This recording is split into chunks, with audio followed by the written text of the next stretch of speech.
ವೀಕ್ಷಕರೇ, ನಮ್ಮ ಚಳ್ಳಕೆರೆ ಟಿವಿಗೆ ಸ್ವಾಗತ. ಇಂದಿನ ಪ್ರಮುಖ ಸುದ್ದಿ. ಎಸ್ಎಸ್ಎಲ್ಸಿ ಪರೀಕ್ಷೆ 1 ತೃತೀಯ ಭಾಷೆ ಪರೀಕ್ಷೆ ದಿನಾಂಕ ಬದಲಾವಣೆ.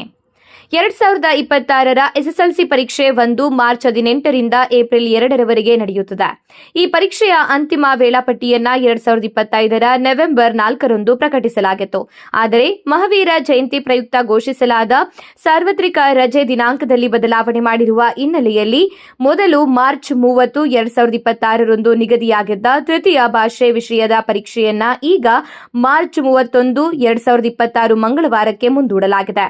ಉಳಿದ ಎಲ್ಲ ಭಾಷೆಗಳ ಪರೀಕ್ಷೆಗಳು ಪೂರ್ವ ಪ್ರಕಟಿತ ವೇಳಾಪಟ್ಟಿಯಂತೆ ಯಥಾವತ್ತಾಗಿ ನಡೆಯಲಿವೆ.